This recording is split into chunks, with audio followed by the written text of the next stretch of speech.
Hi, I'm Tim. Welcome to Watchbox, and thanks for logging on. If you love this watch, email me, tmosso@thewatchbox.com. It's in the description below. Your purchase and pricing email question line for buying this or any watch you see on any Watchbox platform. Please reach out to me directly. Email tmosso@thewatchbox.com. Released in late 2016, this is one of several collaborations between Omega and Orbis, an agency of traveling pediatric eye doctors who take care of children with vision problems, generally in underserved and underprivileged areas. So Orbis, of course, has a blue logo and gives signature teddy bears to the children being treated. So this watch is Orbis themed, with parts of the benefit of the original sale going to the Orbis operation. You can see the Orbis teddy with the blue O bracket on the back. But fundamentally, this is the Omega de Ville Prestige. 39.5 millimeters in diameter in stainless steel. It's 9.5 millimeters thick. 45 millimeters from lug tip to lug tip, with a 20 millimeter spacing between the lugs. The de Ville collection is Omega's most overtly formal.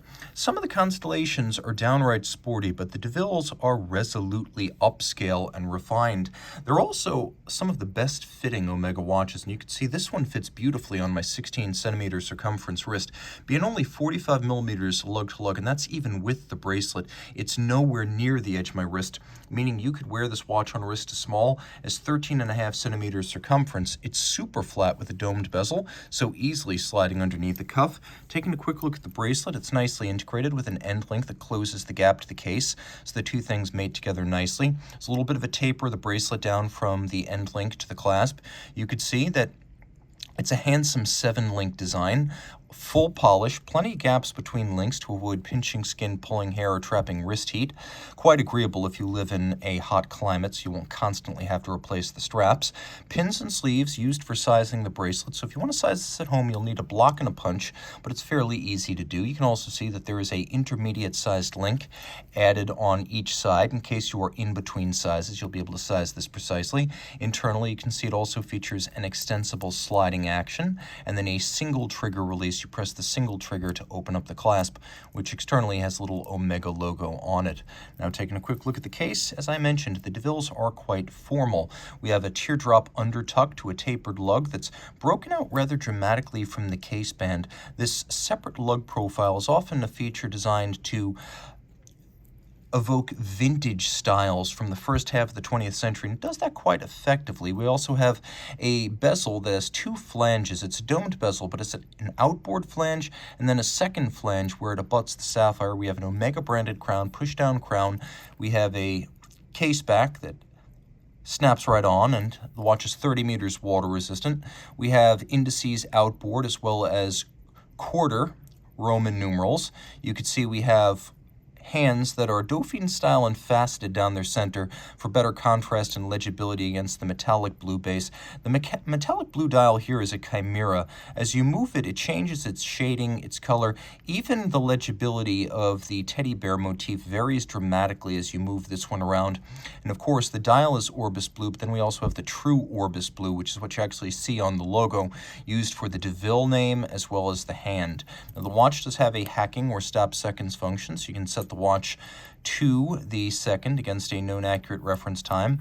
There is also a quick set date system, so you can rapidly cycle the date should the watch encounter an irregular length month or simply stop running from disuse. You can rapidly cycle that date and correct it in a moment. Taking a quick look at the case back, we'll get a better look at the teddy. You can see that there is an Orbis logo here with just a little splash of color. The case back features both satination and media blasting.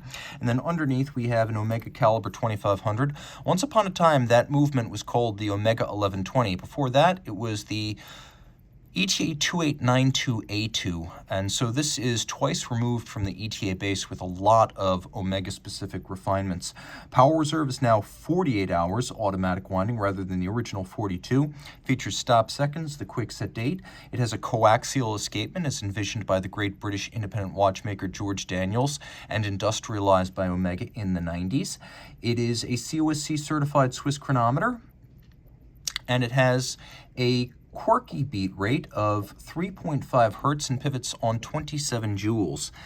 Again, this is a very sophisticated movement that incorporates a lot of forward thinking as well as the integrity of being certified as a chronometer. So reach out to Team Mosso at thewatchbox.com for purchase and pricing details. One more important refinement that this movement gets that the original Omega caliper and the ETA predecessors did not, and that is a free sprung balance for greater durability as well as more precise regulation in the 5 positions for which this watch is regulated prior to the chronometer test.